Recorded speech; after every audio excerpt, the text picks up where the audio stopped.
Hello. Ayan. Magandang umaga. Good morning. Ay, walang tao. Ayan. So, busy pa ba sa mga ginagawa?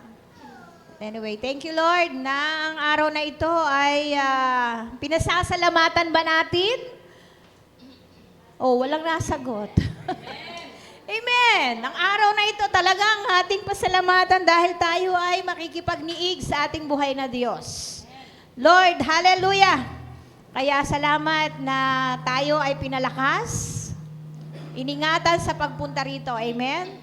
So, basahin ko po muna ang sinabi sa Psalms 89. Sabi rito, pag-ibig mo, Yahweh, na di magmamaliw, ang sa tuwi-tuwin ay aking aawitin. Ang katapatan mo'y laging sasambitin. Verse 2, ang iyong pag-ibig, walang katapusan. Sintatag ng langit ang iyong katapatan. Amen? Kaya muli ay napakarami nating dahilan para tayo ay magpasalamat sa Panginoon. Lord, sabi nga, hindi man natin makita sa ibang tao o kanino man ang pagmamahal, pag-ibig, pero si Lord ang unang umibig sa atin. No? Masaya po ba tayo?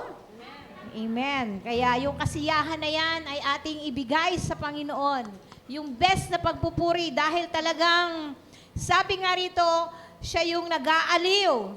At sa tuwi-tuwi na dapat natin siyang awitan. Kaya ngayon, ibigay natin yung best nating pag-awit sa Panginoon, pagpupuri sa Kanya ng may kagalakan sa ating puso. Amen? So tayo po ay tumayo at tayo ay manalangin. Oh God, hallelujah. Hallelujah, Lord God. Hallelujah. Hallelujah, Lord. We praise your holy name, Lord God. Thank you for your faithfulness, Lord. Thank you for your love, Jesus. Lord, ikaw ang aming muog, Panginoon. Ikaw ang aming sandigan. Ang pag-ibig mo ay walang katapusan. Sabi nga sa verse 89, chapter 89, verse 2, na sintatag ng iyong langit ang iyong katapatan.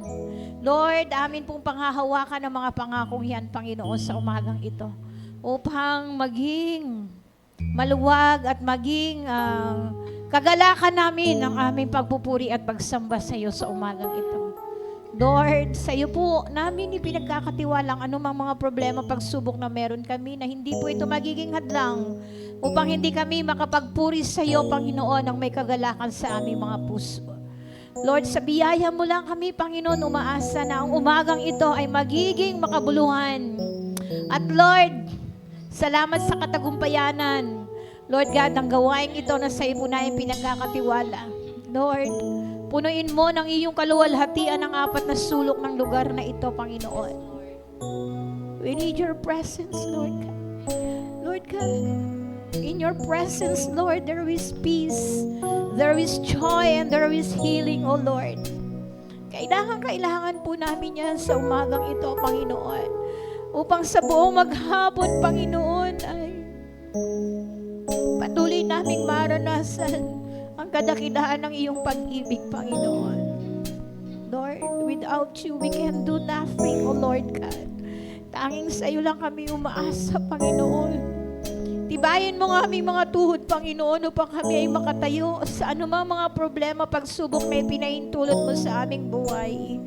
Na sa umagang ito, Panginoon, sa iyong paanan ay amin pong ipinagkakatiwala ang anumang mga kagulumihanan, anuman ang mga kabigatan na meron kami, Panginoon, mga problema.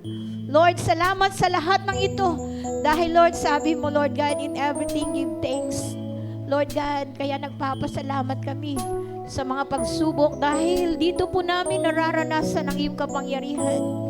At Lord, nararamdaman namin na dito ka sa aming tabi sa umagang ito. Gawin mo kaming mabangong halimuyak na handog sa iyong harapan. At ang biyaya mo ay patuloy na maranasan ng bawat isa. Lord God, i-anoint mo po ang nabi ng iyong mga lingkod sa pagdadala ng mga awiting makalangit na nais mong marinig sa bawat isa, Panginoon. Lord God, sa mga tutugtog, sa mga instrumento, Panginoon. Lord God, and even, oh God, sa mga salita mo na aming maririnig, kay Pastor Nonon, sa lahat ng gagamitin mo Panginoon, sa umagang ito, Panginoon, sa iyo lamang po namin iniaasa dahil alam namin kung kami po ay hiwalay sa iyo, wala kaming magagawa. Lord God, hayag at lantad sa iyong harapan ng aming buhay. Wala kaming pwedeng itago, Panginoon. Kaya Lord, sakupin mo po ang aming puso, isip, ang aming buong pagkatao sa umagang ito upang malaya na makakilos ang iyong banal na Espiritu sa buhay ng bawat isa. Hallelujah, Lord God. Hallelujah.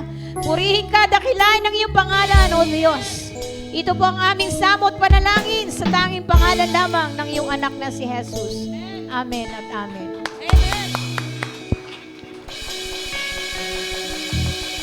Tunay nga ng ating mga pagpupuri, ang ating mga paglilingkod.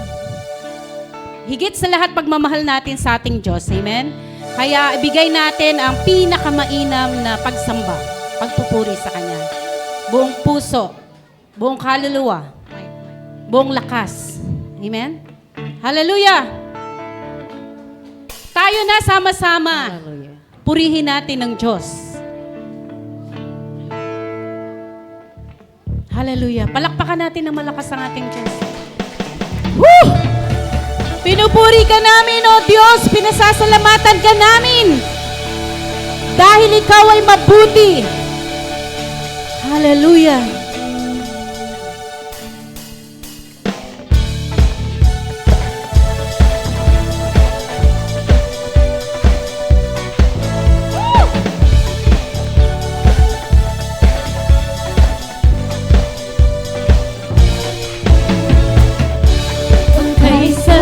Magpuri, sumamba sa ating Diyos.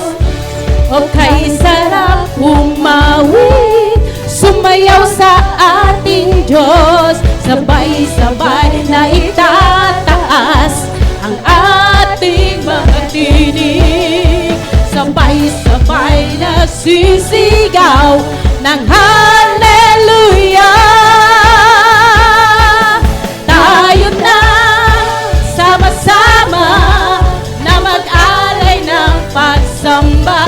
Tayo na sama-sama na umawit ng papuri sa nag-iisang Diyos, nag-iisang Diyos, Jesucristo. Hallelujah! Tayo na sama-sama magpuri sa ating Diyos at sumamba sa Kanya. Amen! O kay sarap manatili sa presensya ng ating Diyos. O kay sarap sa pili at magdiwang sa ating Diyos. Sabay-sabay na itataas ang ating mga tinig. Sabay-sabay na sisigaw ng hallelujah. Tayo na! Tayo na, sama-sama na mag-alay ng pagsamba. Tayo na, sama-sama na umawit ng papuri sa nag-iisang Diyos, nag-iisang Diyos, Jesucristo.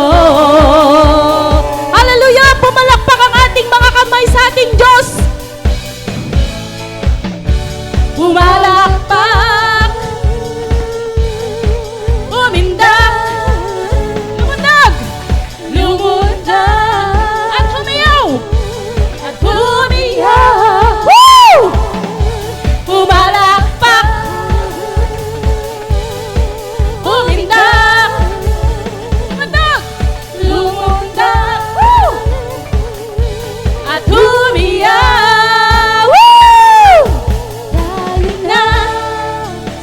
Sama na mag-alay ng pagsamba.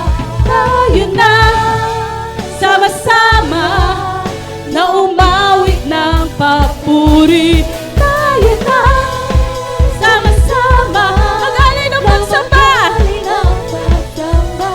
Tayo na sama-sama na umawit ng papuri sa nag-iisang Diyos, nag-iisang Diyos, nag-iisang Diyos, nag-iisang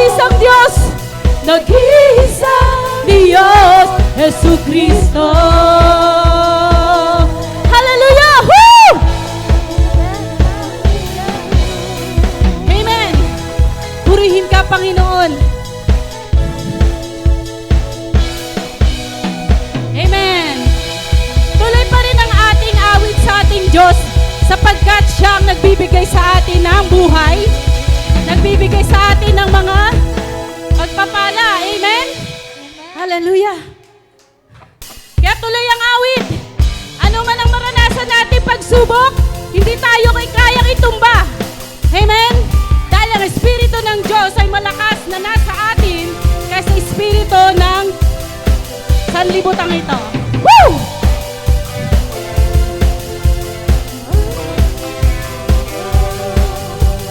Woo! Hallelujah!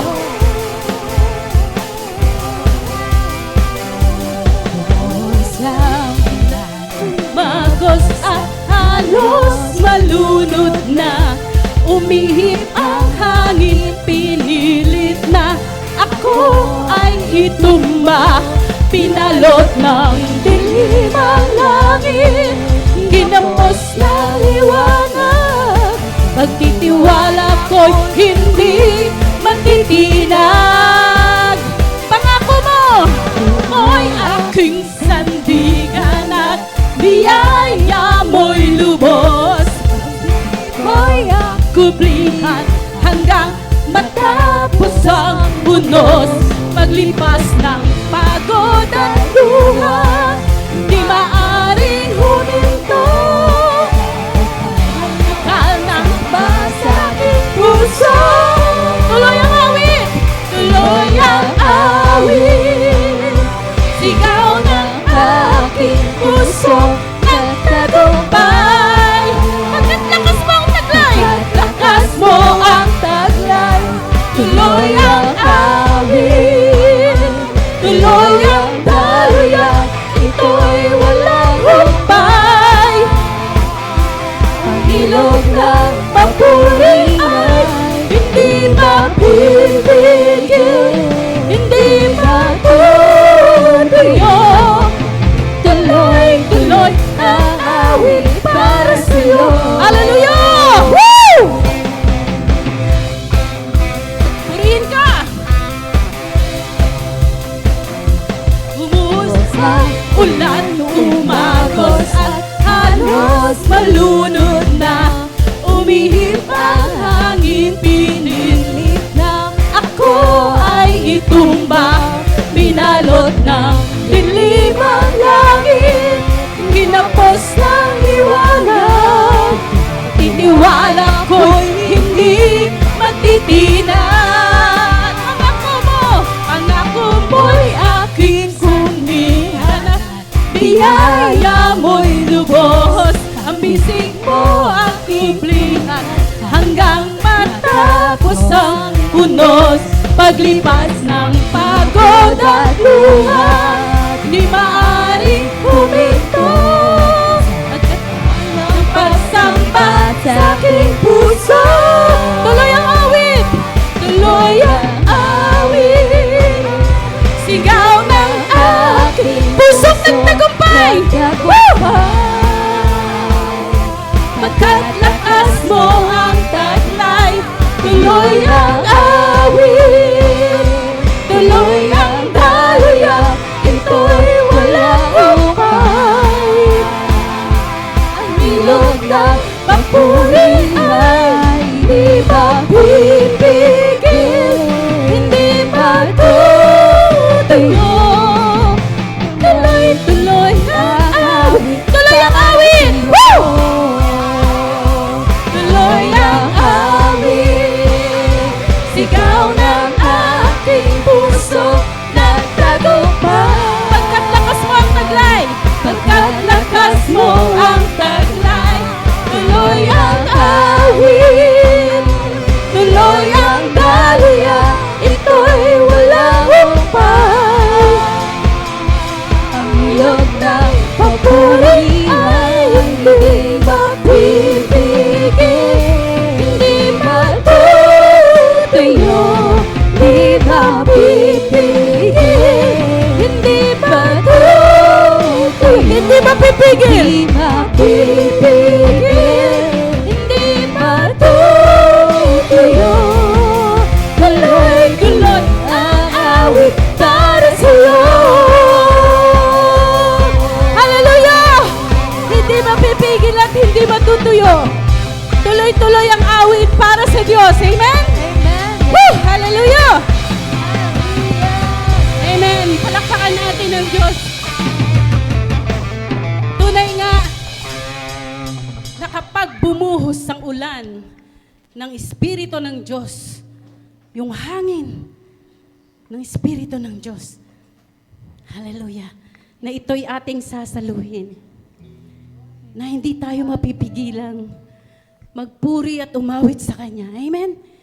Sabi nga, tuloy-tuloy ang awit, tuloy-tuloy ang papuri sa Diyos, tuloy-tuloy ang pagsamba sa Diyos. Amen? Hallelujah. Salamat sa ating Panginoon. Sambahin natin ang ating Diyos ng buo nating puso, buo nating kaluluwa, ating espiritu. Minsan pa, Jesus,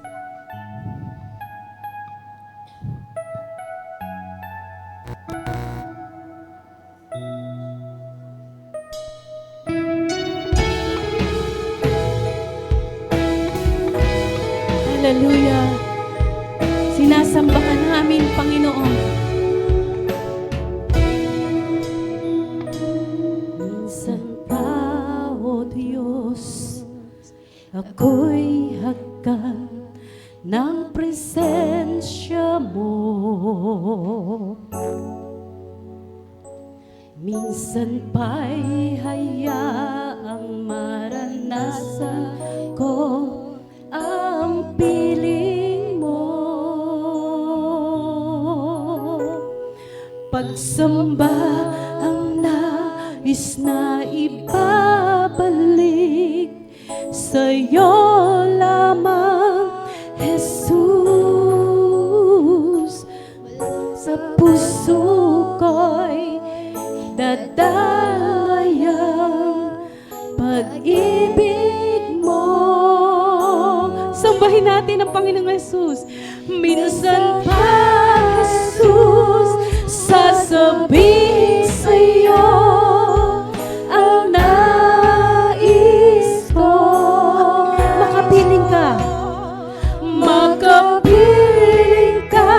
Muli yung yak nitong uhaw na puso ko.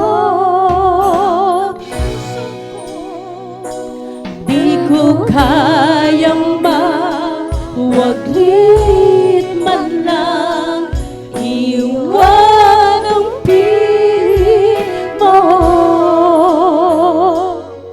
Muli ay babalik sa'yo. Sambahin ka, Panginoong Jesus.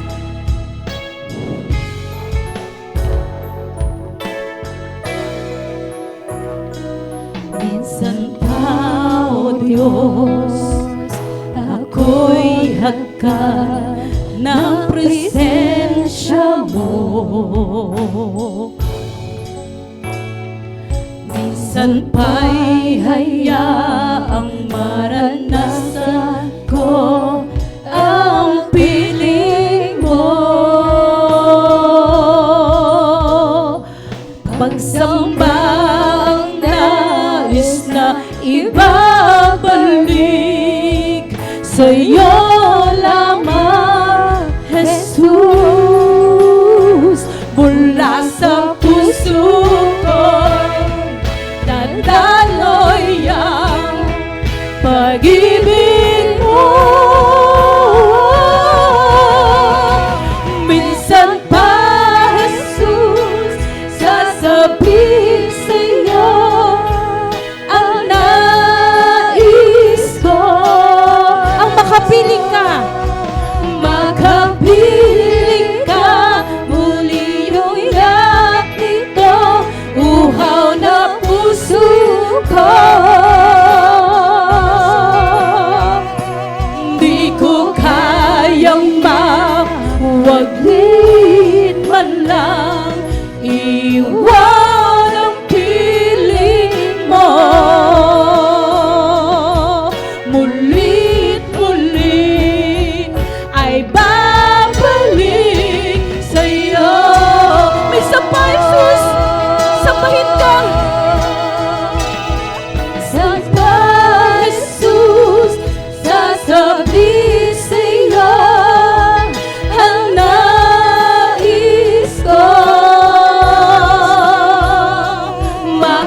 makapiling ka, muli ang yak nito, uhaw na puso ko. Di ko kayang mawaglit man lang, iwan ang piling mo. Mulit-muli ay babalik sa'yo. Ulit-ulit ay babalik sa'yo. Minsan pa, Jesus! Hallelujah! Minsan pa, Jesus, sasabihin sa'yo ang nais ko. Ang makapiling ka. Makapiling ka, muli ang yak nito, Uhaw ng puso ko. puso ko.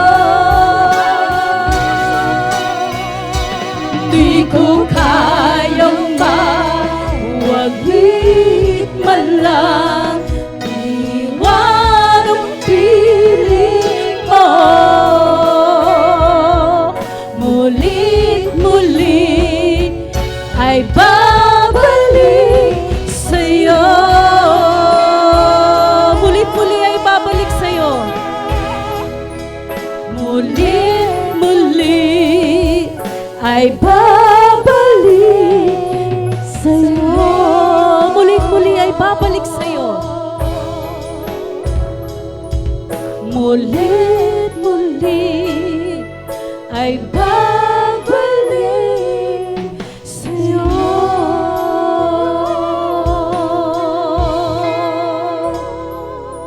Hallelujah. Mulit-muli ay babalik sa'yo. Ang makapiling ka, maranasan ang presensya mo. Tunay nga, Panginoon, pangahawakan namin ang mga pangako mo. Hallelujah.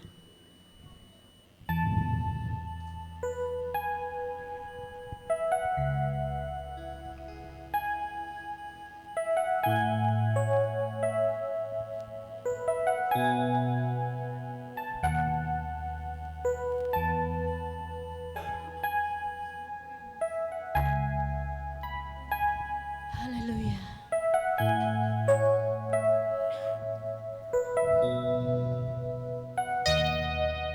Sa bawat takot at sa aking pangamba, ikita'y lamang usap ka. Naniniwala na ikaw ay nariyan. Ramdam ko ang iyong pagmamahal. Sambahin ka, Panginoong Jesus. Sa iyong tugon ako'y magtitiwala. Ang pagsamin ko'y kalooban mo.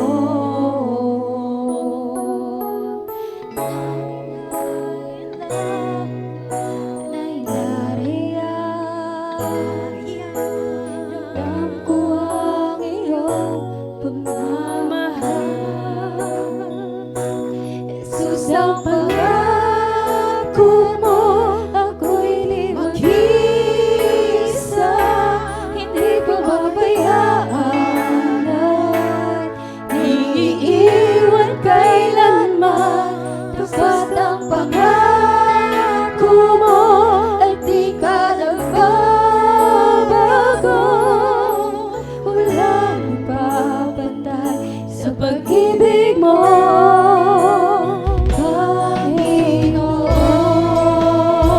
Sambahin ka, O Diyos.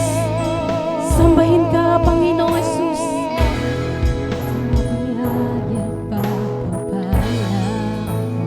Amen. Ikaw kalakasan na kagabay ko. Ako'y namamangha sa kabutihan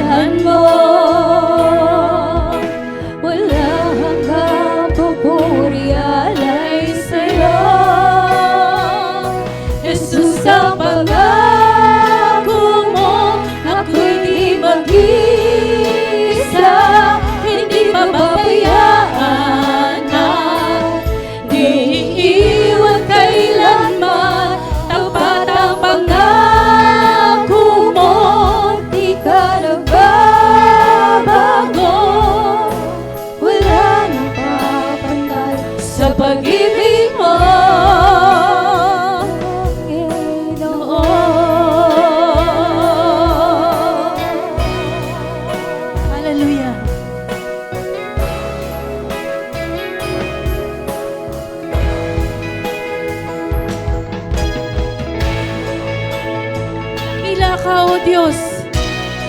Tapat ang pangako mo.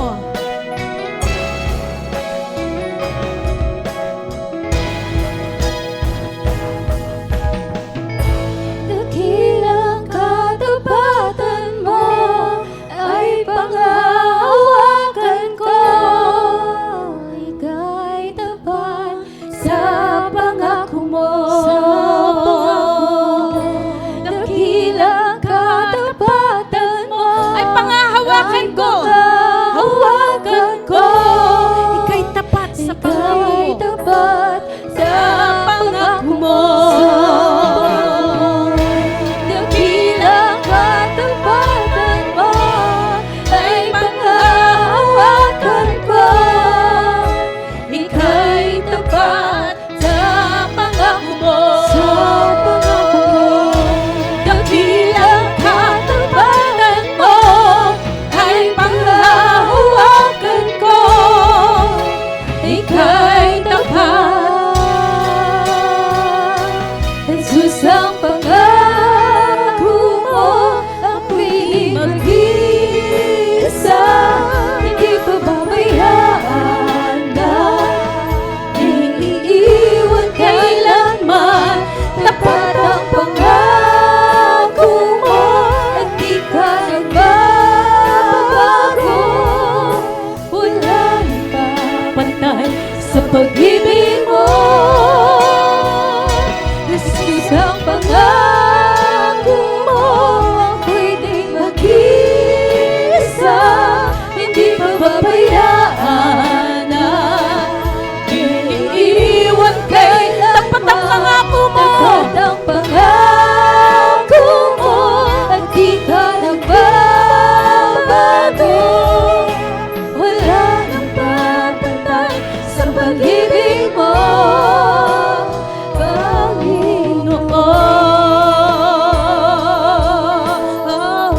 Panginoon. Tapat ang pangako mo. At hindi ka nagbabago, Diyos. Tapat ang pag-ibig mo sa amin. Walang makapapantay sa'yo. O, sambahin ka. Sambahin natin ang Diyos. Pasalamatan natin siya. Misa pa natin, Jesus, ang pangako mo ay di nagbabago. Hallelujah. Jesus,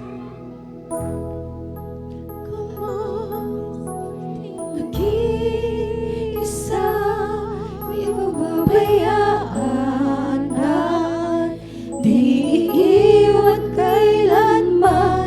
Tapat ang pangako mo, at di ka nagbabago. Wala nang mapantay sa pag-ibig mo. Hallelujah. Jesus, ang pangako mo, ako'y di mag-isa. Di pababayaan at di iwan kailanman. Tapat ang pangako mo, di ka nagbabago. Wala nang papantay sa pag-ibig mo,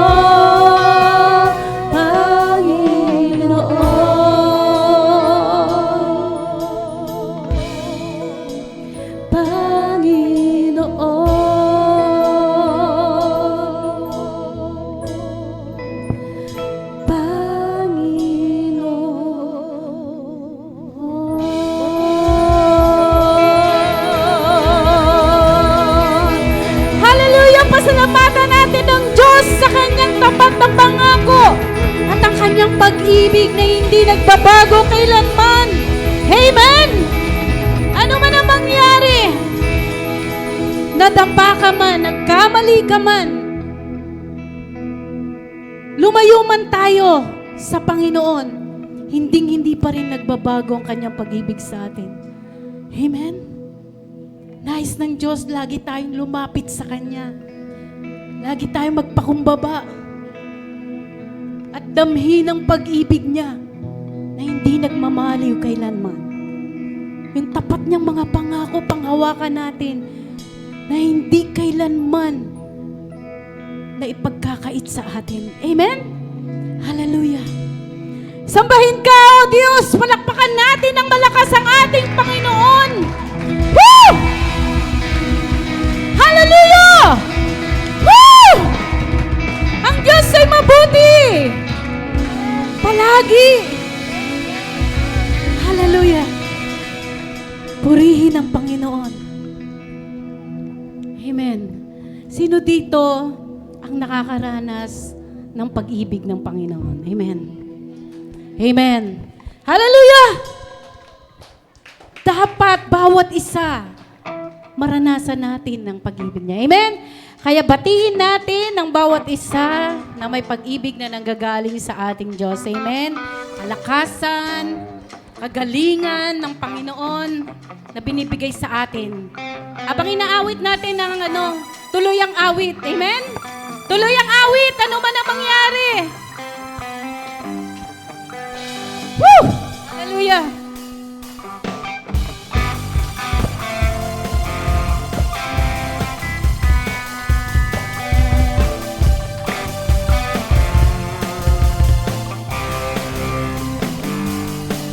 Isang ulan umagos at halos malunod na. Ang hangin pinilit na, ako ay itunga. Pinalot ng dilimang langit, tinapos ng liwanag. Amen! Woo! Pangako mo'y aking sandigan, biyaya mo'y lubos. Hallelujah! Amen! Nawala sa to. Woo! Pagod at luha, maaaring huminto. Sa aking puso, tuloy ang awit. Sigaw ng aking puso, nagtagumpay. Pagkat lakas mo ang taglay, amen! Woo! Ang taglay, tuloy ang awit. Tuloy ang daluyan, ito'y walang ubay. Ang ilog ng papuri ay hindi mapipigil, hindi matutuyo. Tuloy-tulot ng awit para sa'yo. Hallelujah! Bumuhos ang ulan! Halos malunod na, umihip ang hangin, pinilit na ako ay itumba. Pinalot ng dilim ang langit, kinapos ng liwanag. Pagtitiwala ko'y hindi matitinag. Pangako mo'y aking sandigan, biyaya mo'y lubos. Titig mo ang kublihan hanggang matapos ang unos. Paglipas ng pagod at luha, maaaring huminto. Pagsamba sa aking puso, tuloy ang awit.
tuloy-tuloy ang awit at hindi mapipigil. Amen? Tuloy-tuloy. Kahit nawala kami sa tono. Hallelujah! Woo! Amen. Purihin ng Panginoon. Amen. Kaya hindi po mapipigil yung pagpapatotoo natin sa Panginoon. Ate Pearly. Amen. Hallelujah. Amen. Hindi naman halata. Binuking mo lang. Binukin mo tuloy. Amen. Hello. Hi. Hello. Hello. Ayan. Thank you, Lord. Amen. Handa na pa tayo magpasalamat sa ating buhay na Diyos? Okay, sige. Yung sino yung nag-opo na yon? Halika na dito. Nagpapasalamat po ako sa Lord. Una, sa pag-ibig ng 2 pastor sa aking pamilya. Kaya po, alam nyo, kahit na anong pangaral, natatanggap ng aking ate. Kasi pag pala sinimulan mo sa pag-ibig, masermonan mo man yung inaalagaan mo, bakit ayaw ng ibang tao o estudyante ang pangaral mo? Kasi hindi mo pinaramdam yung pag-ibig. Love muna bago sermon. Hindi sermon pagka bago love. Kaya po nung siya ay may nangyari sa kanya noon, hindi sermon ang narinig niya. Love. Tapos po, nagpapasalamat ako kasi sabi ko, buti, hindi pa ako nakaalis ng bahay noon, nakauwi siya. Kung hindi niyo po alam, medyo sakitin ng aking kamag-anak. Long story. Pag nawala yung isang sakit, may darating namang iba. Sabi, kaya nakikita niyo ako ngayon sa CMAD. Kasi isa to sa pangako ko sa Lord eh. May mic, walang baterya. Basta kaya ko yung oras, nandyan ako. Kasi isa yan sa pangako ko sa Kanya habang tinutulungan ng Lord ang pamilya ko. Pagkatapos nun, sabi ni Lord sa akin, keep her busy for me. Lord, wala kaming ang internet. Ang ginawa ni Lord, di ba meron kang nakolekta? Bumili ka ng internet niya. So kahit yung wifi lang po, yung temporary, ngari, 1 month, ganyan, hindi yung talagang malakas ang internet, gumawa ako ng way sa Lord. Tapos po, nagulat ako, nung siya ay may internet, yung dati niyang nakaganyan siya, nawala kasi panay ang apply niya, panay ang sideline niya through the internet. Nagpapasalamat ako sa Lord. Dahil kapag inuna rin ng Lord, love niya, napansin niyo, naramdaman niyo ba nung gospel time kung gaano ka ka-hate ni God? No. Kung gaano ka kamahal ni God. Di ba? Pagkatapos, tsaka mo matatanggap guidance niya, pangaral niya, training niya, teaching niya. Di ba? Kaya po kung paano si Lord nagdi-deal sa mga tao, sa pamilya ko, nagpapasalamat ako, gagawin niyo rin yun sa iba. Sapagkat walang matigas na puso sa kanyang pagmamahal. Purihin ang Panginoon. Thank you, Lord. Walang matigas na puso. Walang matigas na puso pag si Kristo ang humipo. Ayan. Talagang seek first nga sinabi ni Lord. And His righteousness and all these things shall be added unto you. Kasi kailangang unahin muna siya, di ba? Ayan. Next, sino pa po? Hello? Ayan. Ayaw niyong tumayo. Si Ate Nicole na lang. Ayan, ako naman po nagpapasalamat po kay Lord sa fast healing po sa ngipin ko kasi nabunutan po talaga ako yung molar dito. Before and after extraction, wala po ko ibang naririnig kundi, masakit yan. Wala po talaga ko ibang naririnig kundi yun lang. Kaya bago ko bunutan, after bunutan, natatakot ako. Until now, natatakot po ko siya ibukan ng sobra. Pero napakagaling po ng Panginoon kasi Thursday po ako binunutan. After po ng bunot, salamat sa Panginoon, dinala niya ako doon sa clinic po sa CAA. Napaka-gentle niya po.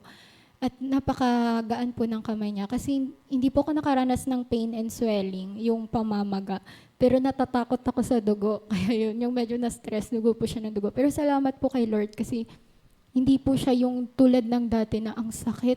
Masakit kahit nabunot na po. Siguro depende sa dentist. Pero alam ko, ang Lord din po talaga ang kumilos. Salamat sa Panginoon na kapag-back up po kahit medyo ingat-ingat pa po sa pag-awit. Pero salamat talaga sa Panginoon kasi ang fear ko talaga na hindi nga rin maka-awit ngayong Sunday. Pero salamat sa kagalingan na binigay ng Panginoon at patuloy niyang pinapagaling po para sa coming days po ng mga practices po para rin po sa Christmas Fellowship natin. Nakakatuwa po talaga ang Panginoon. And sa provision niya rin po sa pagpapabunot kasi yung mahal na po ng pabunot ngayon. Grabe. Kaya salamat po sa Panginoon maging sa kalakasan din po na binigay niya po sa akin. At sa lahat ng pagdidisiplina, pagtutuwid man po yan o pagtuturo, sa Diyos po ang kapurihan. Amen. Amen. Ang mahal magpabunot. Kaya yung wisdom tooth ko for how many days? 1 week, talagang kusa na lang siyang nalaglag. Kasi sabi ko, Lord, wala akong pampabunot. At saka masakit. But purihin ang Panginoon. Siya yung ating dentist. Siya yung ating doctor. Kaya sabi ko, Lord, may 6 pa. May 6 pa akong gustong ipabunot. At thank you, Lord, na siya ang magpo-provide. Sabi ko nga, Lord, biglaan po kasi nasira yung salamin ko. Ayan. But nung nakaraang linggo, talagang hirap na hirap ako dahil kailangan kong tanggalin, isuot, tanggalin. Kasi pag hindi pala sukat sa mata talaga, sa akin talagang nahihilo ako. But sabi ko, Lord, kailangan ko magbasa ng salita mo. After ko makapagbasa, suot yung reading glass na yon, nahihilo ako dahil nasira na nga po talaga yung aking salamin. But talagang napakabuti ng Lord. No? Bigla na lang, isang umaga, yung kapatiran natin taga-Silang, sabi niya, hindi ka po pupunta rito. Pumunta ka dito, importante. Sabi nga, wag na hindi ka pupunta, agahan mo. Purihin ang Panginoon. May bago na akong salamin. Amen? God will provide talaga. Kasi ang desire ng heart mo ay maibigay mo talaga sa Panginoon ang para sa Kanya.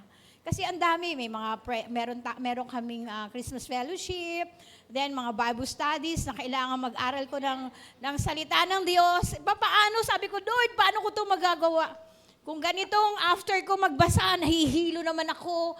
But thank you kay Lord. Ayan, may bago na akong salamin. Purihin ang Panginoon. Next, wala na po ba? Ayan, si Ate Lisa. Ang ganda ng bangs niya. Bangs talaga. Bangs talaga nakita. Okay. Good morning po sa lahat. Ako'y magpupuri sa Panginoon at papapasalamat sa Kanya dahil noong isang gabi, hindi ako makatulog. Umatake naman yung kaaway. Sabi ko sa Lord, Lord, ang lahat na ito, ano man yung mga suliranin, mga anxiety, ipagkakatiwala ko sa iyo. Kasi wala naman akong kakayahan sa sarili ko kung ako lang.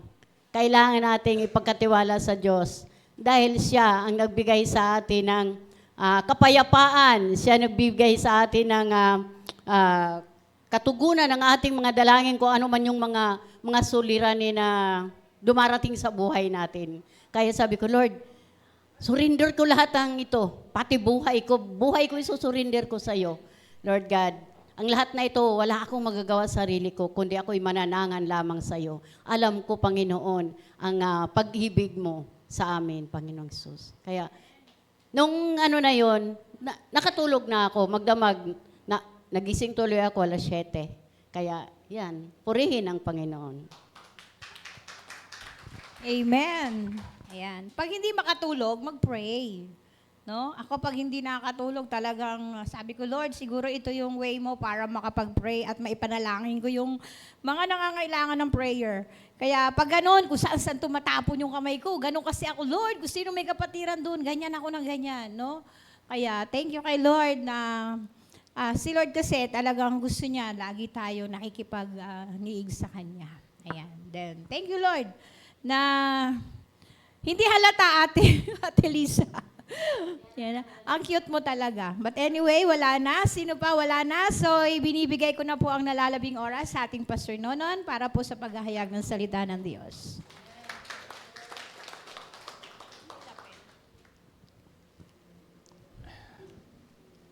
Amen.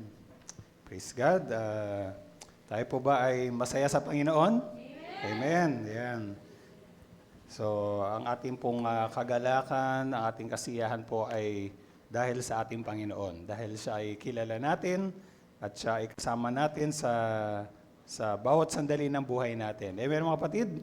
Yan. So, alam ko na marami man tayong mga pinagdadaanan sa buhay natin, pero pangako ng Panginoon, hindi niya tayo iiwan at hindi niya tayo papabayaan. At siya ang magbibigay po sa atin ng tagumpay. Praise God. So tayo po ay handa na makinig ng salita ng Panginoon. Amen. Tayo po ang latay tumayo at tayo po ay manalangin.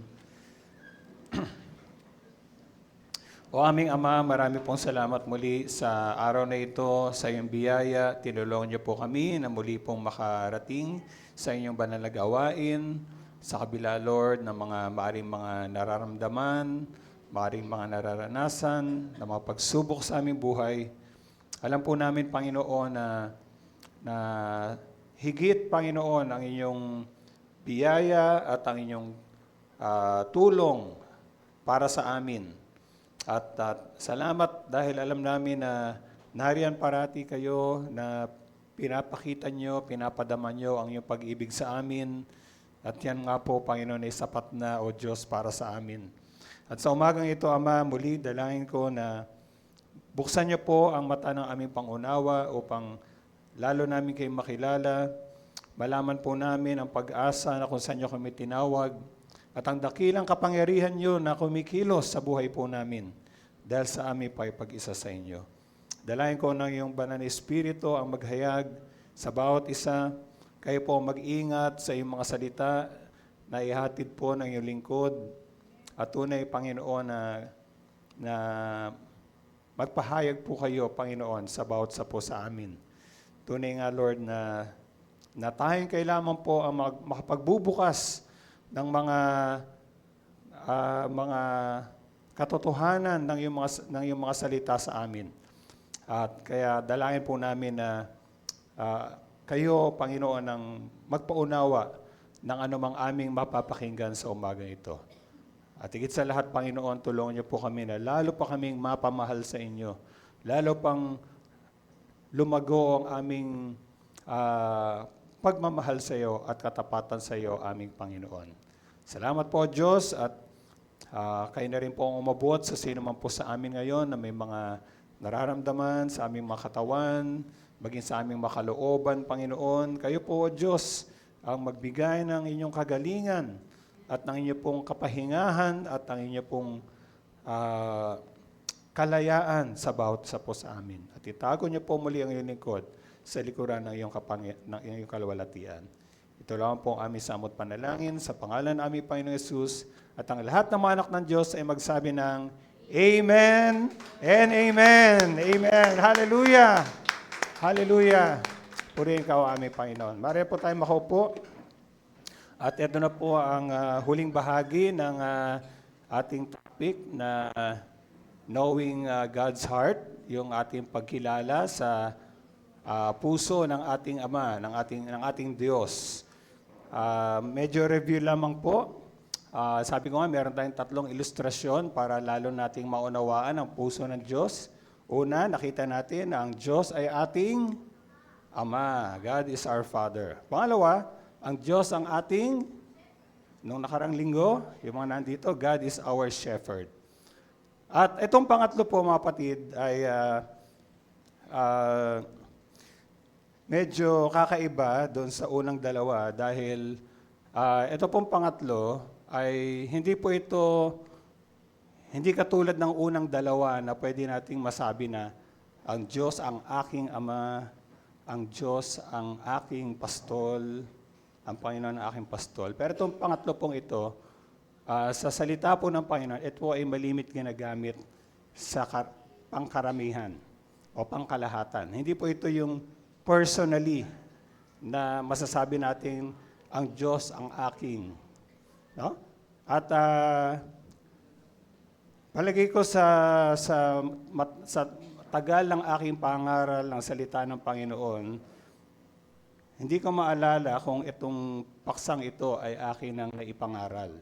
So parang ako rin mismo ay nagsaliksik dahil ayaw ko po na magkaroon po tayo ng maling interpretasyon sa salita ng Diyos. Pero I believe na kung maunawaan po natin ito, makikita natin talaga ang puso ng Diyos para sa atin.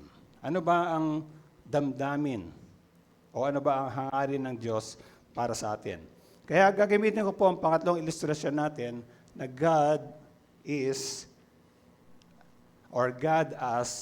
a bridegroom and God as a husband. No? Ang Diyos ay katulad ng isang lalaking ikakasal at katulad siya ng isang lalaking asawa. Now, ulitin ko ulit, gusto kong i-emphasize ito. Etong katotohanan na to ay hindi natin pwedeng, kasi wala akong nakita sa Bible na merong Bible character na nagsabi na God is or Jesus is my bridegroom. Okay? Hindi mo natin yan ma-apply sa personal natin. Yan, usually, itong sabihin natin, itong mga larawan na ito ng Diyos ay ina-apply sa kanyang bayan. In the Old Testament, sino ang bayan ng Diyos? Sa Lumang Tipan, sino ang bayan ng Diyos? Yung Israel. Okay? Yung bayang pinili o tinawag ng Diyos. Pero sa panahon natin ngayon, ang bayan ng Diyos ay walang iba kundi tayo or the church. No? Ang katawan. Misa kasi pag sabi iglesia, meron pang ibang maring connotation sa atin. Pero tama rin naman yung iglesia, pero pwede rin natin sabihin yung katawan ng ating Panginoong Jesus. So, with that, gusto ko maunawaan natin, bakit ba ang Diyos ay inalintulad sa isang bridegroom o kaya sa isang husband? Now, ang unang makikita natin na katangian ng puso ng Diyos ay yung tinatawag na affectionate or loving heart. No? Ang Diyos bilang isang bridegroom or husband, makikita natin na katulad ng earthly counterpart or sabihin natin yung halimbawa yung makalupang bridegroom or husband.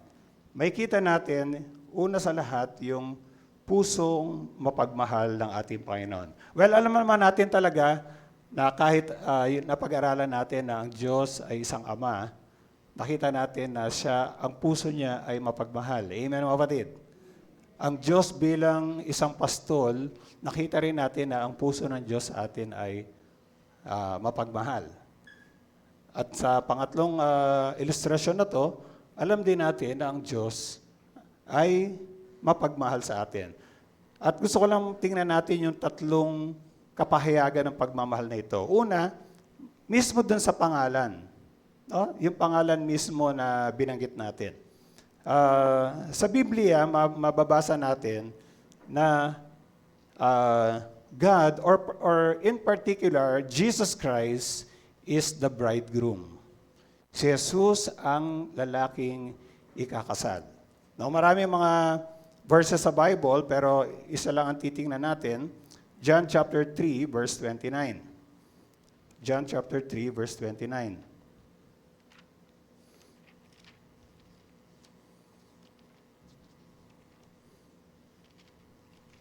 Okay, palagay ko lahat naman tayo ay nakakita na ng lalaking ikakasal. No? Meron ba sa atin dito wala pa nakitang lalaking ikakasal? Okay. maaaring kayo ay naka-attend na ng isang wedding. Ako po, hindi ko na hindi ko binibilang kung ilan na yung mga nakasal ko, no? Pero marami na, no? At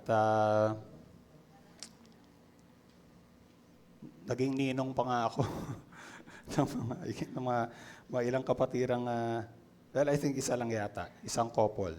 Naging ninong ako. Well, ang sabi po rito sa John chapter 3 verse 29, sabi rito ni Apostle Juan, sa isang kasalan, ang babaeng ikakasal ay para lamang sa lalaking ikakasal. Ang abay na naghihintay sa pagdating ng lalaking ikakasal ay lubos na nagagalak kapag narinig niya ang tinig nito. Gayon din naman, lubos na ang aking kagalakan ngayon. Tanong, sino ba nagsasalita? Sino nagsasalita dito? Si Juan Bautista. Okay? Sinasabi niya na parang tinutukoy niya sarili niya, siya yung abay. No? Siya yung nag-aabang sa pagdating ng lalaki ikakasal. Dahil alam natin na bago dumating ang Panginoong Yesus, siya yung naghanda, siya yung nag-prepare ng way sa ating Panginoon. At sabi nga niya, nung dumating na yung lalaking ikakasal, lubos yung kagalakan, lubos na nagagalak yung abay. Okay? At sabi niya, lubos na ang aking kagalakan. Verse 30, dapat siyang may taas at ako na may baba. Okay? So, ang tinutukoy dito ni Apostle Juan ang Panginoong Yesus. Na siya ay katulad ng isang lalaking ikakasal na siya ay dumating na. Pero alam natin na yon ang unang pagdating ng ating Panginoong Yesus. Pero dahil ang ating Panginoong Yesus ay pansamantalang umalis, alam natin na muling darating ang ating Panginoon. Amen, mga kapatid? Parang di ata tayo kumbinsido. Muling darating ang ating Panginoon. Amen? Yan. Kaya nga, merong isang talinghaga na kinuwento ang ating Panginoon sa Matthew chapter 25 patungkol dun sa talinghaga ng 10 birhen. Yung 10 babae na nag-aantay sa lalaking ikakasal. Okay? Now, alam nyo, mga talinghaga kasi hindi naman natin dapat talagang bigyan ng kahulugan yung bawat character na nandoon. Pero I believe na pwede nating isipin na yung lalaking ikakasal na yan na parating ay walang iba kundi ang ating Panginoong Yesus. No? Dahil ang sabi nga dito sa huling bahagi ng talinghaga na to sa Matthew chapter 25, sinabi rito sa verse 11, pagkatapos nito'y sinabi ni Jesus, kaya magbantay kayo sapagkat hindi nyo alam ang araw o ang oras man. Okay? So, parang sinasabi ng Panginoon, ang pinaka-mensahe talaga ng talinghaga na yon ay magbantay tayo dahil hindi natin alam kung kailan darating ang Panginoon. Hindi natin alam kung kailan darating ang wakas, kaya mag-antay tayo. Okay? Now, so Jesus Christ is the bridegroom. Anong pinapahiwatig dito? Kung si Jesus ang lalaki ikakasal, ano kaya ang makikita nating katangian ng Panginoong Yesus? Ano ba ang ina-anticipate? Ano ba ang hinahangad ng isang lalaking ikakasal?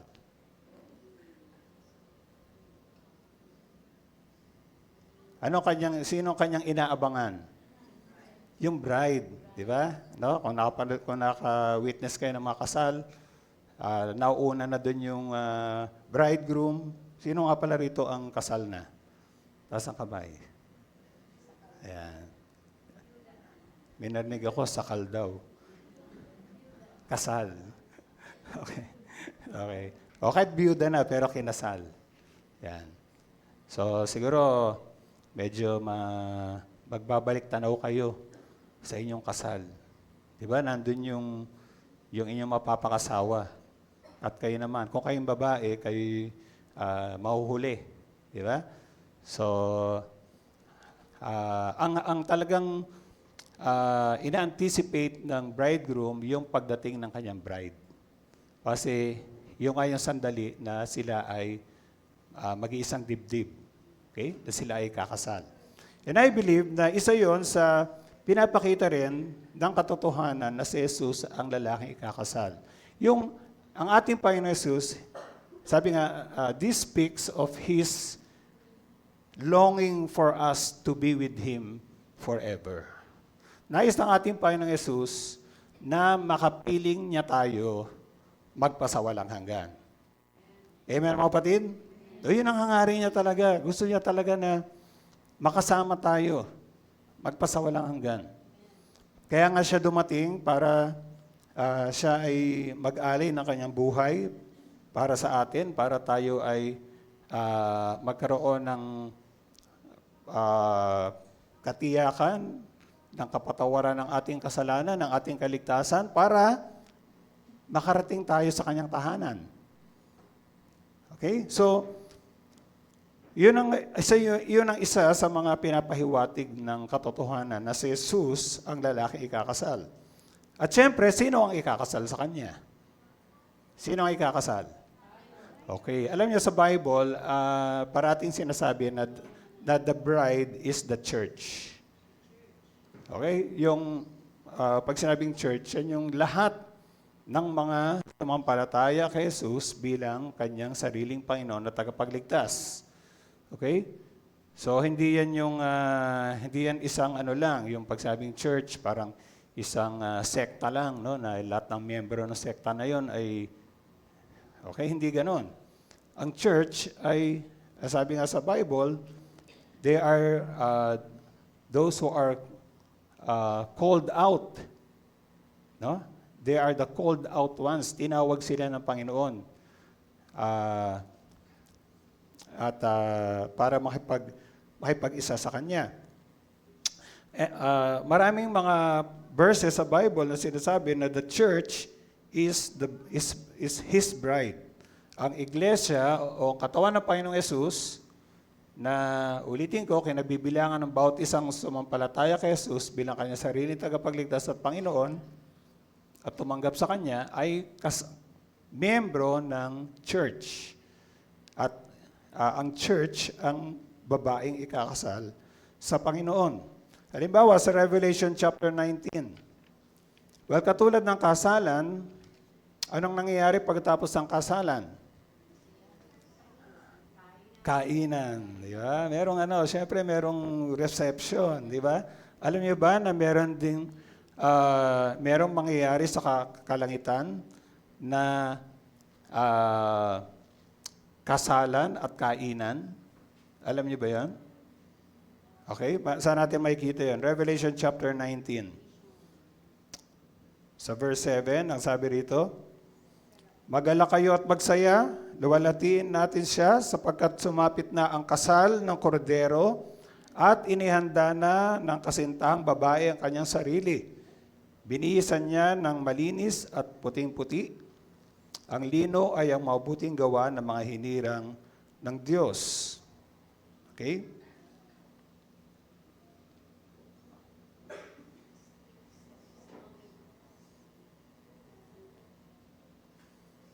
Okay. So meron ditong binanggit na kasalan, no? At dito merong binabanggit nga na wedding supper of the Lamb. No, yung wedding supper of the Lamb.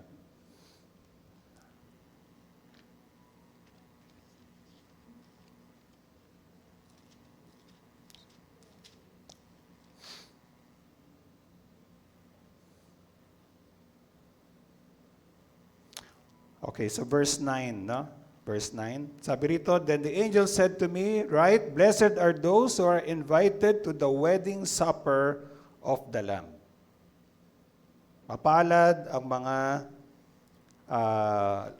pinagpala ang mga inanyayahan sa kasalan. Pero dito binanggit kasalan, pero sa English, wedding supper of the Lamb. So merong talagang kasalan at merong handaan. Okay? Now, kung paano mangyayari yon, hindi ko rin masabi kung paano. Basta sinabi sa salita ng Panginoon. At ano naman pinapahiwatig noong ang church ay kinoconsider na bride o ang iglesia ang babae kakasal.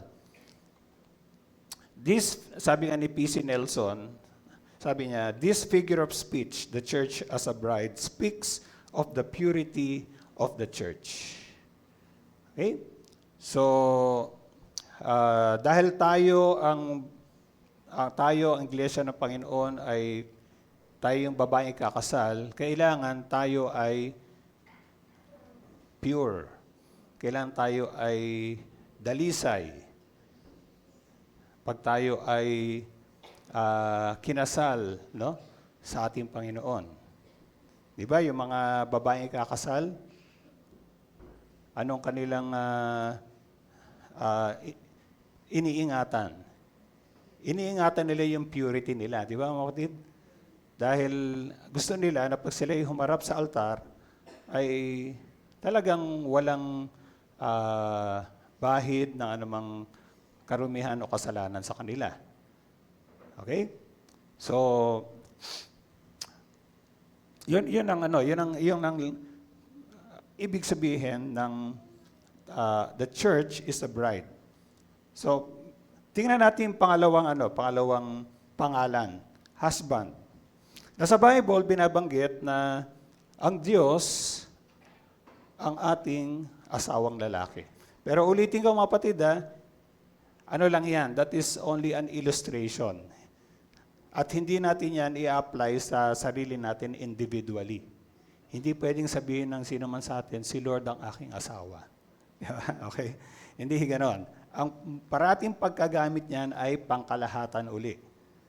Yung bayan ng Diyos, halimbawa sa Isaiah chapter 54, so verse 5, for your maker is your husband. Okay? Ang iyong manlilikha, ang iyong, sa Tagalog, may ibang Tagalog, kasintahan. Pero sa English, husband. Pero ang sinong kinakausap doon? Yung bayan ng Israel. Amen mga kapatid? No? Now, meron pang isang verse, hindi ko na naisulat dyan, Hosea chapter 2. Sulat nyo lang, Hosea chapter 2, verse 16, verses 19 to 20. Naalala ko dati, may isang kapatiran nagtanong sa akin tungkol sa mga talatang yan.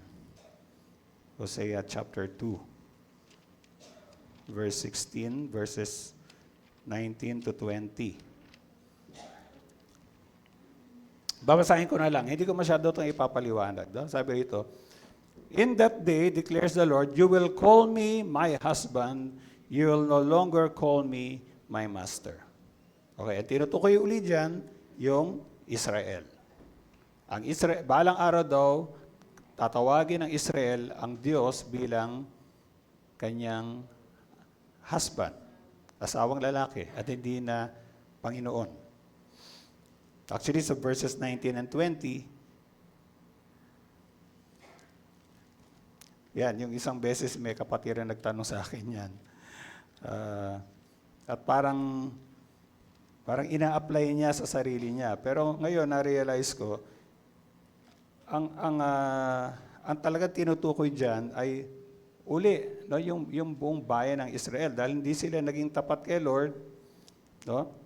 So sabi nga dyan sa verses 19 and 20, ikaw ang magiging aking asawa, magpakilanman Israel, mabubuklod tayo sa katwiran at katarungan, sa matibay na pagmamahalan at sa kaawaan, at ikaw ay magiging tapat kong asawa at maikilala mo ako. Now, anong pinapahiwatig nung ang Diyos ang ating asawa? Okay, meron pa palang isang verse na bago natin tingnan yon. 2 Corinthians chapter 11, verse 2. Ang sabi niya ni Pablo, I am zealous for you with a godly jealousy. I promise you to one husband, to Christ, so that I might present you as a pure virgin to Him. Na bakit sinabi ito ni Apostle Pablo? Dahil kung babasahin natin yung context ng 2 Corinthians chapter 11, mababasa natin na meron siyang binabanggit dito na parang nilalayo ng kaaway yung mga kapatiran mula sa simple at tapat na debosyon kay Kristo. At meron siyang mga ginagamit na mga, diyan nga natin mababasa yung, kung di ako nagkakamali, na ang Satanas ay pwedeng masquerade. Pwede siyang magkunwari na isa siyang anghel ng liwanag. So nililin lang niya yung mga kapatiran sa Korinto. No? Maaaring sa pamagitan ng maling mga katuruan. At sabi ni Pablo, ako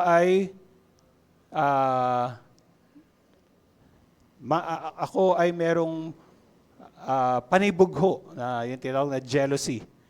Kasi nais ni Pablo na yung mga kapatiran sa Korinto ay maging tapat kay Lord. Na parang isang asawa na tapat, isang asawang babae na tapat sa kanyang asawang lalaki. Pero medyo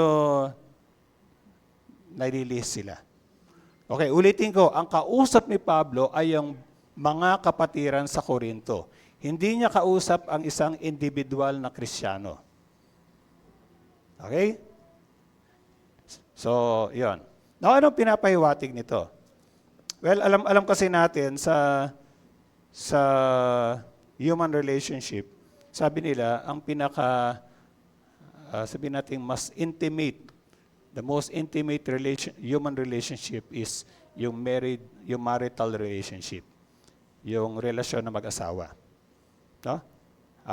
Higit pa sa iba pa mga relasyon. At nais ng Panginoon na talagang ang relasyong ito ay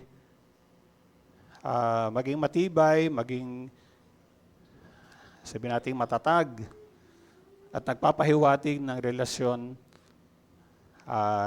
ng Panginoon sa kanyang iglesia. Pero alam natin marami mga relasyon mag-asawa ang hindi nagiging maayos. Amen. Amen, mga kapatid. Naalala ko yung kwento ng isang asawang lalaki, isang mag-asawa na hindi sila nagkakasundo. Hindi sila nagkakasundo ng asawa niya. So, nirekomenda pero Kristiyano yung lalaki. So, may nagrekomenda na umattend siya ng isang men's retreat na kasama rin doon yung pagtuturo sa pagiging isang mabuting asawa. So, umattend siya ng men's retreat at pagbalik niya, pag-uwi niya, alam niyo ang ginawa niya? Kinargan niya yung kanyang asawa. Kinargan niya. E di nagtaka yung asawa, sabi, aba, parang nagbago ka na, hindi mo ako kinakarga, di ba? No? Kasi umatay nga ng retreat eh. No? Alam yung sabi ng asawa, alam mo kasi natutunan ko yan sa retreat. Sabi sa amin sa retreat, sabi doon, pasanin mo ang iyong krus at sumunod ka sa akin. Yun daw ang sabi ni Lord. Pasanin mo ang iyong krus. Kaya pinapasan kita ngayon.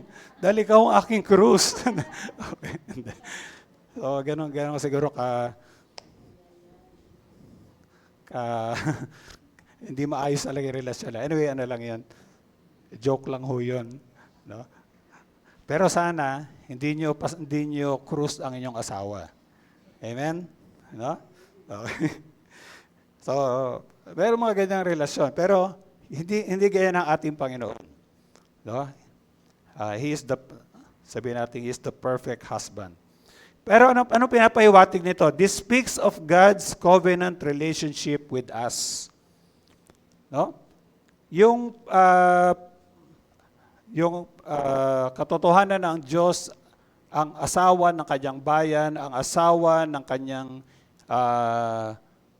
katawan ng kay-iglesia, yun ay nagpapahayag ng covenant relationship ng Panginoon. No, alam niyo ba si Lord, gusto niya talaga makipag-covenant, makipagtipanan. At pag ang Diyos ay nakapagtipanan, talagang magiging tapat siya sa tipanan na yon. Amen, mga kapatid? Kahit yung kanyang katipan ay hindi tapat, mananatili pa rin siyang tapat. Ganoon ang ating Panginoon. And it speaks also of His faithful and sacrificial love for us. Mamaya makikita natin kung ano ba ang ginagawa ng Panginoon bilang, sabihin natin bilang bridegroom and husband ng kanyang church. And of His intimacy of His relationship to us. No? Kung paano ang mag-asawa ay malapit sa bawat isa, nais din ng Panginoon na maging napakalapit sa atin. Naalala ko yung sinasabi ni Pastor na isang ibig sabihin ng in Christ, if anyone be in Christ, di ba sabi sa 2 Corinthians 5:17, ang sino mang naipag-isa kay Kristo ay isang bagong nilalang. Now, isang ibig sabihin pala nung in Christ ay ikinasal kay Kristo o kaya nagpabihag kay Kristo. Oh? Wed or being a bondslave of Christ. Naalala ko lang yung sinabi ni Pastor na yun. Pero pangalawa, may kita natin yung puso ng Diyos na mapagmahal sa pamamagitan ng kanyang mga salita, His words of affection. Alam niyo sa Bible, although hindi maraming beses, pero mababasa natin na mismo sinasabi ng Panginoon na mahal niya tayo ng isang walang hanggang pag-ibig. Amen? Jeremiah chapter 31 verse 3. The Lord appeared to us in the past saying, I have loved you with an everlasting love. I have drawn you with unfailing kindness. At mismo ang ating Panginoon Jesus, sinabi niya minsan sa kanyang mga alagad, sabi niya, as the Father has loved me, so have I loved you. So kung paano ko minahal ang Ama, ganoon din naman, minahal ko kayo. So sinasabi ng Panginoon sa atin na mahal niya tayo. No? Dahil, di ba, halimbawa, sa mag-asawa, di ba, sinasabi rin nila yun sa bawat isa? Yung ganong pananalita? Amen? Sino nga ulito ang mga may asawa, taas ng kamay? Yan. Yan ba ay nasasabi nyo sa inyong asawa? Mukhang tahimik na yata. Mukhang di na yata nasasabi. Okay. Pero, alam natin na yan ay sinasabi nila sa bawat isa. No? Alam niyo ang Panginoon natin, hindi lang niya sinasabi yung ganong mga pananalita sa atin. Naniniwala ako na marami pa siyang pwedeng sabihin sa atin. Merong isang awitin si Carrie Job, yung awitin niyang Beloved. Ewan ko kung narinig niya na yung awitin na yon. Pero doon sa awitin na yon, parang doon sa awitin na yun, si Lord ay nagsasalita sa kanyang bride, no? At sinasabi nga doon, you're my beloved, you're my bride, you're beautiful to me, no? Ibig sabihin, pinapahayag ni Lord yung kanyang pagmamahal sa atin sa pamamagitan ng kanyang salita. Amen, mga kapatid? Pero, at eto pa, sinama ko lang itong Zephaniah 3:17, although wala naman talaga sinabi dyan specifically si Lord, pero ang sabi dyan sa Zephaniah 3:17,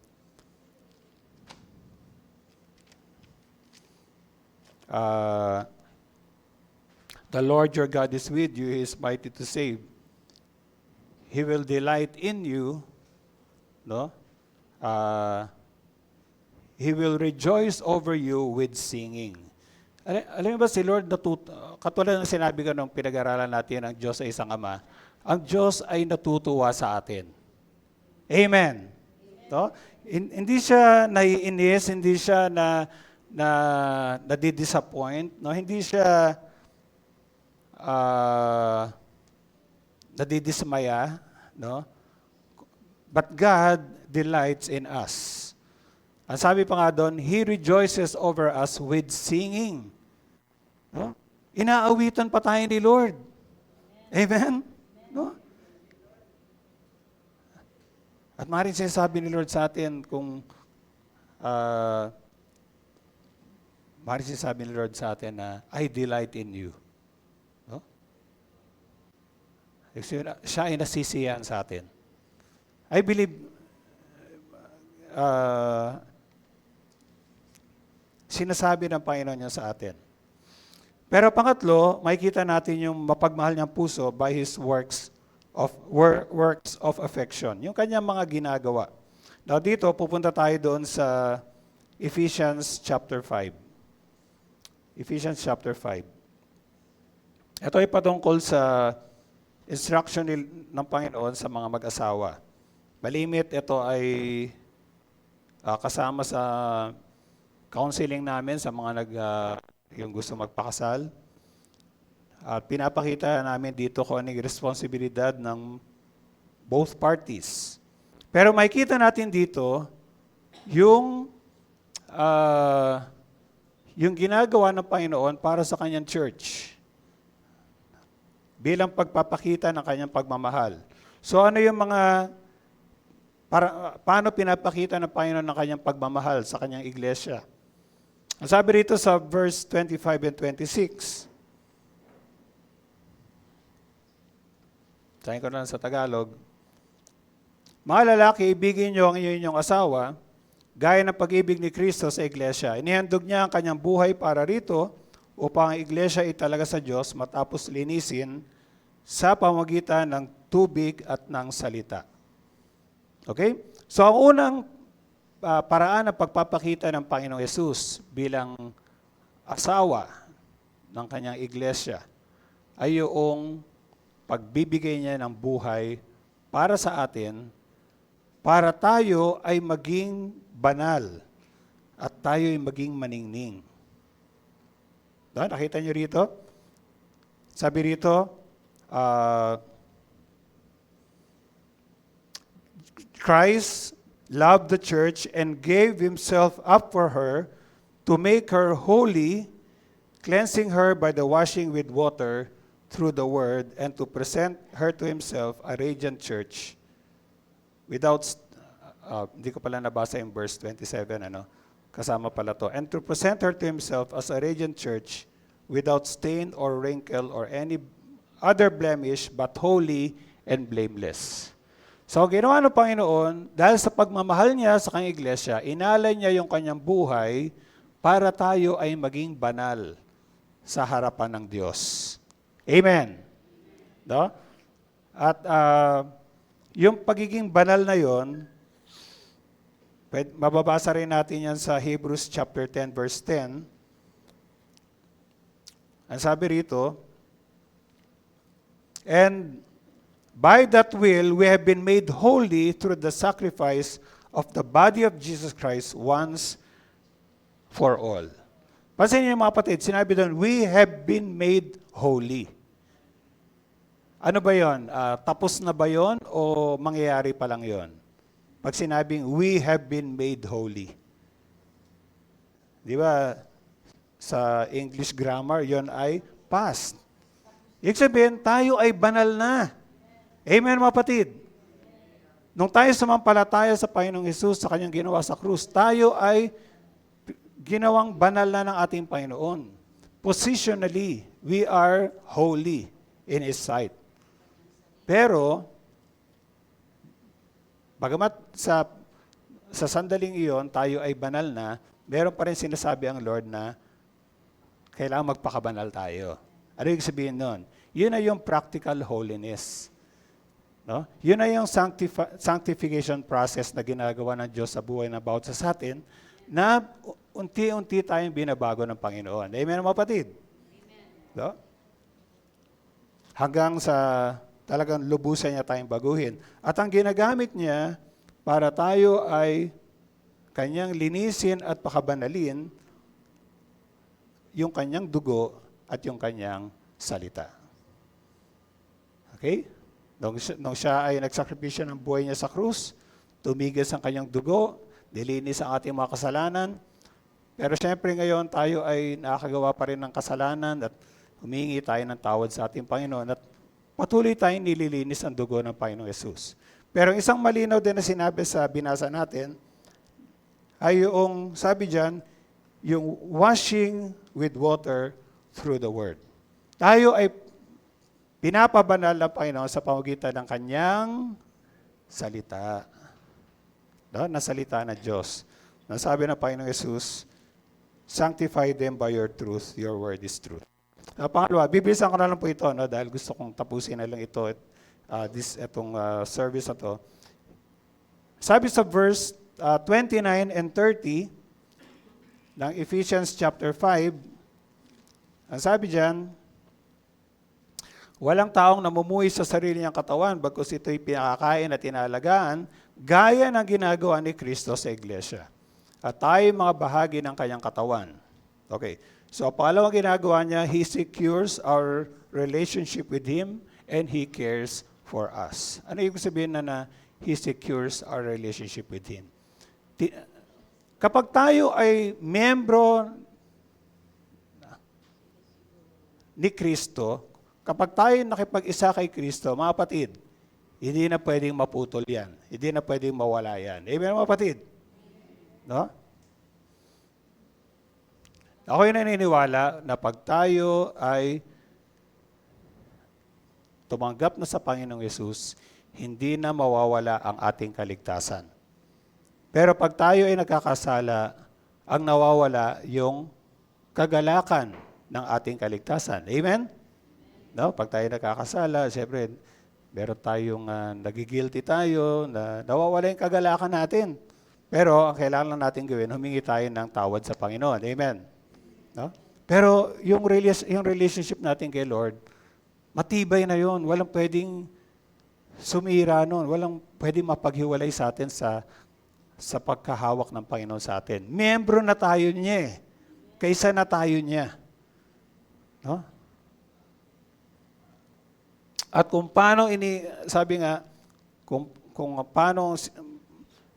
paano isang tao ay pinapakain na alagaan ng kanyang katawan, ganun din ang ginagawa ng Panginoon sa kanyang iglesia. So kung naman ang kailangan ng katawan ng Panginoong Yesus, binibigay niya yan. No? Yung kailangan nating spiritual na kalakasan, yung kailangan nating spiritual na protection mula sa mga spiritual na kaaway natin, ginagawa ng Panginoon yan. No, dahil mahal niya ang kanyang iglesia at mahal niya ang bawat isa sa atin na miyembro ng iglesia niya. Amen, mga kapatid? No? So, pwede rin natin apply yun sa sarili nating buhay na God cares for us individually as members of His body. At kung ano man ang kailangan natin, ipagkakalob niya. Pero pangatlo, ito maganda.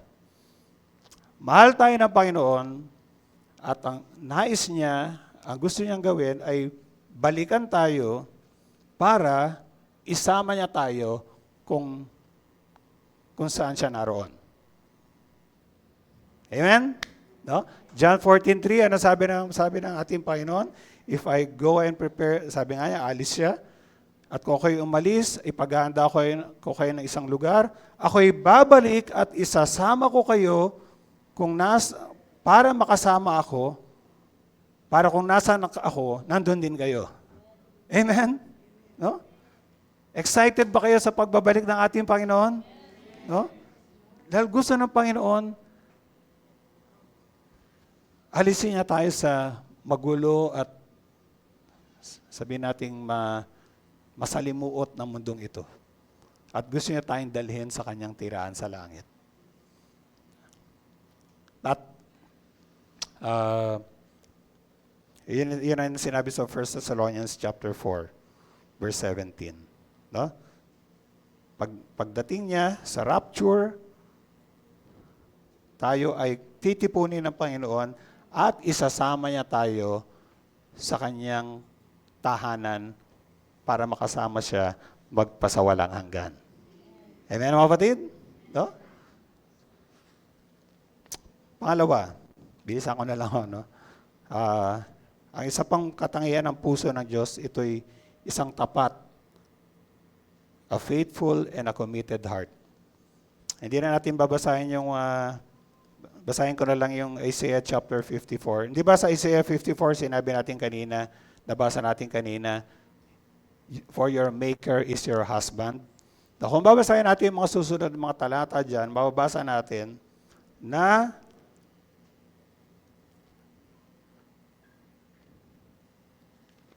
etong husband natin na to, kahit tayo ay hindi tapat, anong pinangako niya?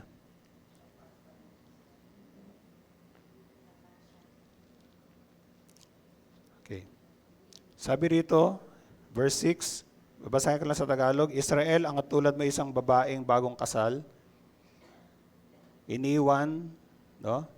At sabi rito, ngunit tinawag kang muli ni Yahweh sa kanyang piling. At sabi rito, muli kitang kukupkupin. At sinabi niya, ipadaram ako sa iyo ang tapat kong pagmamahal. Okay? So, ibig sabihin, kahit ang Israel ay hindi naging tapat sa Panginoon, pero hindi sila iniwanan ng Diyos. Hanggang ngayon, meron pa rin ang tipan at ang plano ng Diyos para sa kanila ay tapat na tinutupad pa rin ng Panginoon. No? Sa Book of Hosea, gusto ko sanang may kwento sa inyo ito, pero baka wala akong sapat na panahon. Pero sino sa inyo nabasa niyo yung aklat ng Hosea? O meron kayong napanood patungkol kay Hosea? Okay. So, ang kwento lang ni Hosea ay ganito. Sinabi ng Lord kay Hosea, kay Propeta Hosea, pakasalan mo si Gomer. Si Gomer ay isang prostitute. Okay? So, sinabihan siya ni Lord na pakasalan tong babaeng ito. At bilang isang prostitute, ay siya ay natangay, no, sa mga alok na ibang mga tao. Inalokan siya ng mga mamahaling mga bagay. So si Gomer ay humiwalay sa kanya. Okay? Pero ano sabi ni Lord kay Propeta Hosea? Sabi niya sa verse 1, go show your love to your wife again. Though she is loved by another man and is an adulteress, love her as the Lord loves the Israelites, though they turn to other gods and love the sacred raisin cakes. Dahil ang aklat ng Hosea ay sinulat para gisingin ang Israel mula sa kanilang makasalanang kondisyon at sila ay bumalik sa Diyos. Huh?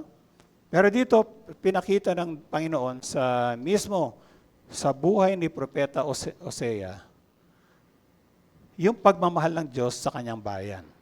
Na kahit sila ay mapangalon niya, no, spiritually, hindi sila tapat sa Diyos, pero ang Diyos ay nananatiling tapat sa kanila at patuloy silang minamahal. Amen, mga kapatid?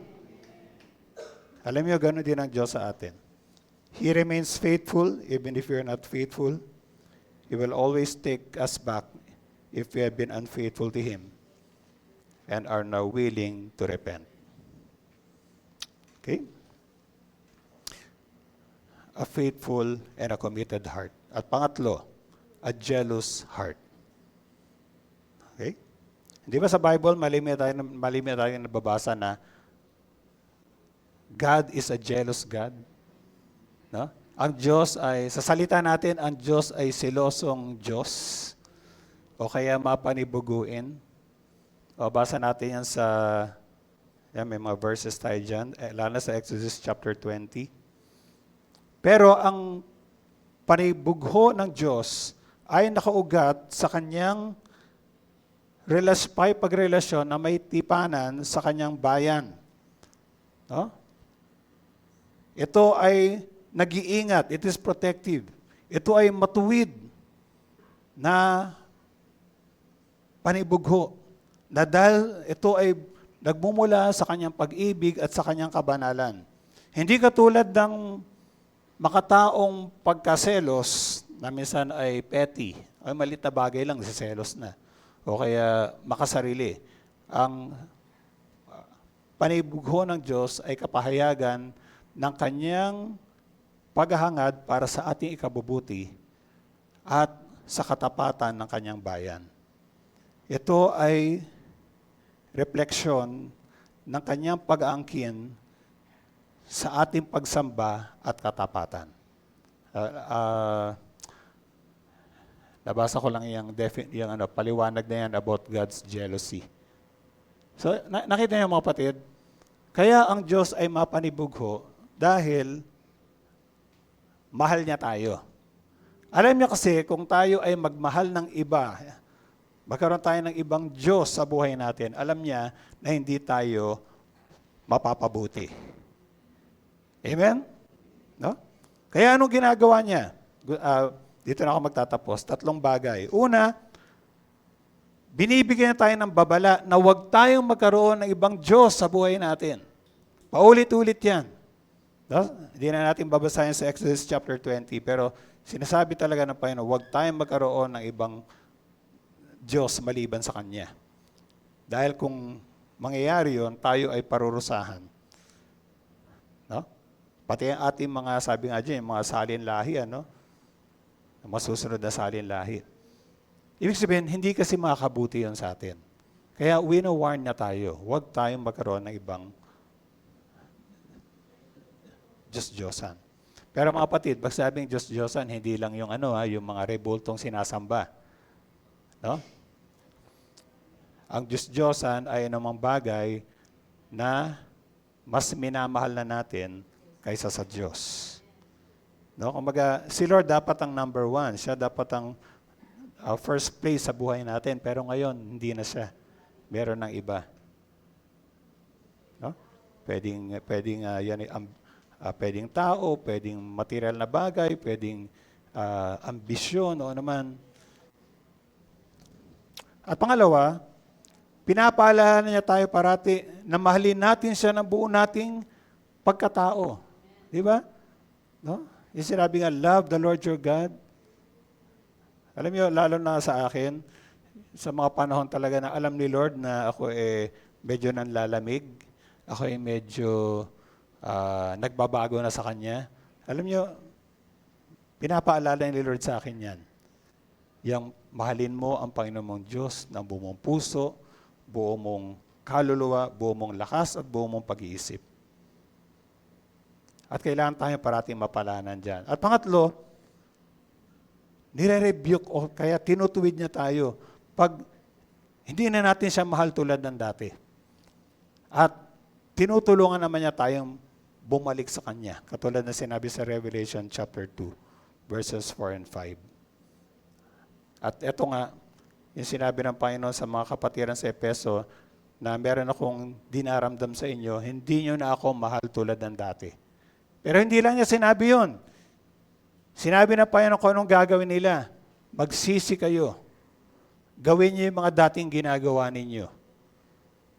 Dahil kung hindi kayo magsisisi, aalisin ko ang inyong ilawan. Okay? So, nakita niyo mga kapatid? At sabi ko nga sa inyo, kahit ako personally, tinutulungan ako ng Panginoon. Kapag ako'y hindi ko na siya mahal tulad ng dati, gagawa siya ng paraan para bumalik yung init ng unang pagmamahal ko sa Kanya. Amen, mga kapatid? Dahil ang Diyos natin ay mapanibugho. He is a jealous God. So, bilang pagwawakas, alam ko marami na akong nasabi sa inyo, no? Pero, pagbulay-bulayan na lang po natin yan. No? Pwede rin kayo makahingi ng kopya niya sa akin kung hindi niyo nakuha lahat. Gaano ba natin pinahalagan yung covenant? Yung love relationship ng Diyos sa atin? Siya pa rin ba ang first love natin? No? Siya pa rin ba ang higit na minamahal natin sa buhay natin? Ano pwede natin gawin para lalo pa tayong lumago sa ating pagmamahal sa Kanya? So, tayo manalangin. Panginoon, maraming salamat po sa umagang ito, alam ko, O Diyos, na maraming naibahaging mga salita sa amin, pero isa lang naman ang nais niyo pong ipahiwatig sa amin, na mahal niyo kami at kayo mananatiling tapat sa amin. Pero nais niyo rin nasuklian namin ang iyong pagmamahal ng aming pagmamahal at ang iyong katapatan ng aming katapatan. Tulungan niyo po kami bilang iyong iglesia at bawat isa na rin po sa amin na talagang habang inaantay namin ang iyong pagbabalik ay maipakita namin sa inyo ang aming pagmamahal at katapatan sa inyo. At kung sakaling kami, Panginoon, ay hindi na po ganun kainit sa aming pagmamahal sa inyo, tulungan niyo po kami, Lord, na bumalik yung init ng unang pagmamahal namin sa inyo. Salamat po, Panginoon, at inaantay nga namin ang masayang araw na yon na kayo'y babalik upang kunin kami at dalhin kami sa iyong tahanan sa langit. Inaabangan po namin yan, Panginoon. Sa pangalan ng aming Panginoong Yesus, ang lahat ay magsabi ng Amen and Amen. Amen. Amen. Amen. Amen. Peace.